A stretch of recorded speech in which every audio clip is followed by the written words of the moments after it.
Mission 2023 का आगाज हो चुका है और चुनावी घमासान में दोनों ही पार्टियां अपने अपने तरीके से जोर आजमाइश कर रही हैं। लेकिन क्या बीजेपी का जो दांव है वो कांग्रेस से इतना हटके है, या बीजेपी का दांव यूं कह ले कांग्रेस से कुछ इतना अलग है जो कहीं ना कहीं जमीनी स्तर पर कांग्रेस के सामने चुनौती बन जाता है। जी हां, मैं बात कर रहा हूं बीजेपी की रणनीति की और कांग्रेस की रणनीति की। अब इस रणनीति में हुआ ये कि बीजेपी के बहुत पुराने चेहरे रघुनंदन शर्मा, नाम आप जानते होंगे, बीजेपी के उस दौर के चेहरे जब बीजेपी मध्य प्रदेश में संभावनाएं तलाश रही थी। कभी कभार पार्टी से नजर भी आते हैं, पार्टी के खिलाफ जो उनको लगता है टिप्पणी वो कह भी देते हैं, उनका गुस्सा भी निकल जाता है। लेकिन इसे रणनीति कहें, इसे चुनावी वर्ष में बीजेपी की एक तैयारी कहें कि अब रघुनंदन शर्मा को भी बीजेपी ने साध लिया है और ये साध बीडी शर्मा के साथ के तौर पर नजर आया। दरअसल तस्वीर आपको नजर आ रही होगी, बीडी शर्मा सड़क नापते हुए नजर आए, वो भी मोटरसाइकिल से। रघुनंदन शर्मा उनके साथ नजर आए। कार्यक्रम था बूथ विस्तारक कार्यक्रम 2.0, जहां पर राजधानी में दोनों नेता साथ में नजर आए।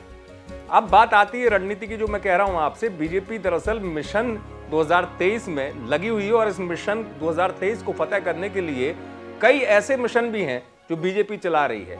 उसमें मिशन कम से कम 100 से ज्यादा ऐसी सीटों का भी है जिन्हें आकांक्षी विधानसभा कहा गया है, जहां बीजेपी उन सीटों पर काम करेगी जहां बहुत मामूली अंतर से कांग्रेस से जीत गई थी। लेकिन चूंकि हम रघुनंदन शर्मा की बात कर रहे हैं, रघुनंदन शर्मा का साथ एक बार फिर बीजेपी को मिलता हुआ नजर आ रहा है। यानी बीजेपी जोड़ रही है, यानी किसी भी स्तर पर बीजेपी को लगता है कि ये नकारात्मक पॉइंट हो सकता है तो बीजेपी उसको प्लस में कन्वर्ट करने में कोशिश करने में लग जाती है। वहीं कांग्रेस की अगर आप बात करेंगे, दो चीजों की रणनीति की मैं बात कर रहा हूं। जमीनी स्तर पर बूथ तक जाने की राजनीति, फिर कांग्रेस प्रदर्शन करती है। अब उस प्रदर्शन में कई बार यह भी दर्शन हो जाता है कि बड़े नेता जो है वो कार से नहीं उतरते हैं। लेकिन चूंकि बीजेपी ने यह पहल की है तो क्या कुछ कह रहे हैं प्रदेश अध्यक्ष को सुन लीजिए। पूरी मध्य प्रदेश की भारतीय जनता पार्टी बूथों पर होगी।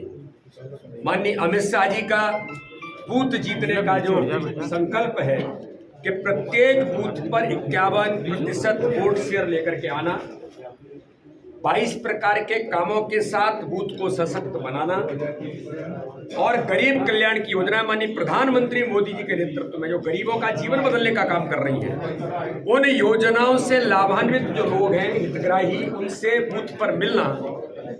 और अगर कोई इन योजनाओं से लाभान्वित होने के लिए इंटाइटल है लेकिन वो लाभान्वित नहीं हुआ है, तो हमारी सरकार ने माननीय प्रधानमंत्री के नेतृत्व में, माननीय मुख्यमंत्री के नेतृत्व में उनको जोड़ने का काम भी चलाया है। तो बूथ पर हम इस अभियान को भी लेंगे।